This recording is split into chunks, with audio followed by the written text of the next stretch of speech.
Guys, what's going on? It's Monday afternoon, and I'm just taking a quick minute here to share this video with you that I found that I thought was really interesting. It actually enrages me more than anything. But if you don't know, this is Breaking Point. It's a show with Crystal and Sagar. They used to be on The Hill.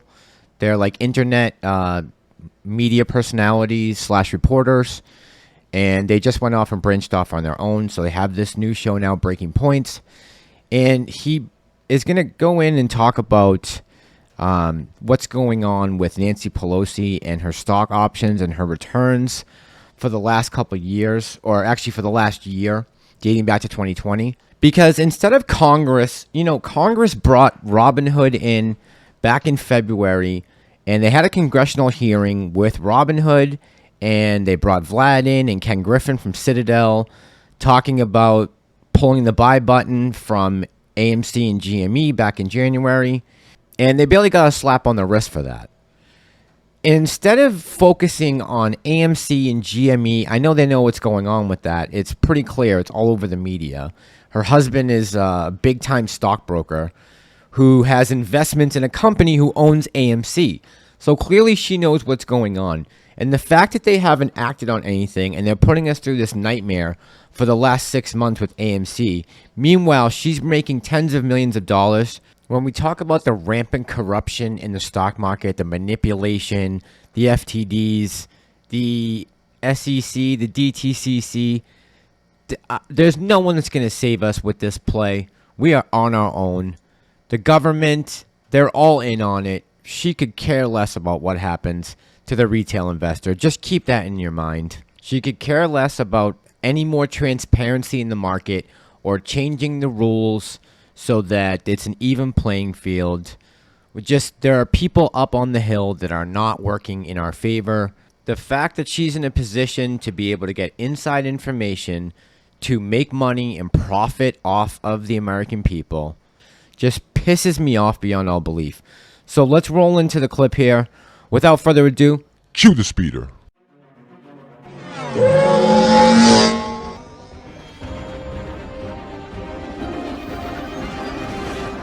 And you just said that on camera. This going viral. Ape Nation, thank you for helping me pass 200 subscribers. If you haven't subscribed yet, hopefully I can earn it today. All right, Sagar, what are you looking at? Well, one of the things that drives me the most insane things about Congress is not just how filthy rich so many of these politicians are, but the fact that the closer you look, the more it seems that so many of them got or are staying filthy rich not through good, honest work, but from occupying the very positions of power that they're elected to. I know you shouldn't be surprised, it's actually a tale as old as time, to leverage your power to enrich yourself, but it still makes me enraged. And while this is absolutely a bipartisan story, there are of course places we should focus on. In my opinion, those at the very top of institutions themselves should be held to the highest standards. I thought it was pretty outrageous when Donald Trump was president and he literally owned hotels where foreign leaders would stay. And unlike other hypocrites, I think it's outrageous that Nancy Pelosi, the Speaker of the House, maintains one of the most active stock trading portfolios in Congress when you look closely that puts other corruption to shame. Just a note, all of the information here is publicly available through the Stock Act. The problem, though, is the media doesn't want to cover it. Luckily, our friend Unusual Whales over on Twitter, he has it covered. He dug into the data and he found some truly stunning results. The first trade that he looked at was this. In late May and early June, Nancy Pelosi bought several hundred thousands of dollars worth of highly leveraged options on Apple, Amazon, and NVDA stock. Now again, these aren't normal stock trades. These are leveraged options, meaning that the payouts are much higher, but the risk is high as well. I'll spare you the nitty-gritty details, but suffice it to say that this is the equivalent of more like a casino-level bet, not necessarily a well-considered investment. That is, unless you have good information. And lo and behold, there's a lot of interesting details when you start to dig into it.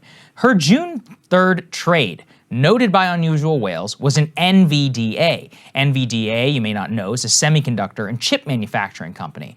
And it just so happened that not only is that stock splitting, but that the trade was made 5 days before the US Senate approved billions of dollars for US semiconductor manufacturing.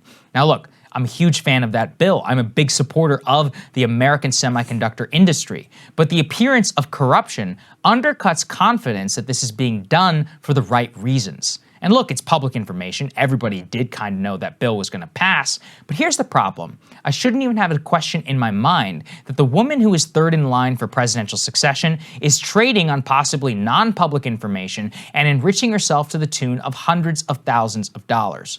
Look closer, and you got to be amazed at how well she's done. Unusual Whales notes this. Pelosi's one-year June 2020 to June 2021 results are 56%.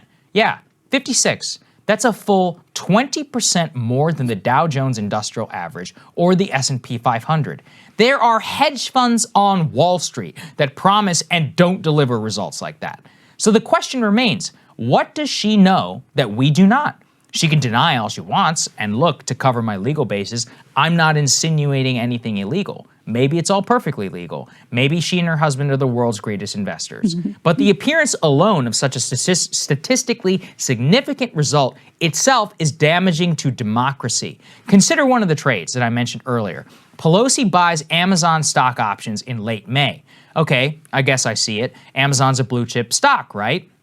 A lot of people would bet on it. But you may have missed this bombshell news across the wire this week. The Pentagon is canceling a $10 billion deal that it signed with Microsoft after protests from Amazon. And critically, it is opening the deal to solicit bids from both Microsoft and Amazon, likely to split it some way 50-50. Meaning, Amazon just went from zero part of the deal to potentially billions of dollars in government contracts. Now, did the Speaker of the House know about this? Who knows? I can't tell you that. She doesn't have to answer to anyone under oath. And to get her dead to rights, you'd have to be able to prove that she knew and traded on that information, which would be nearly impossible to get.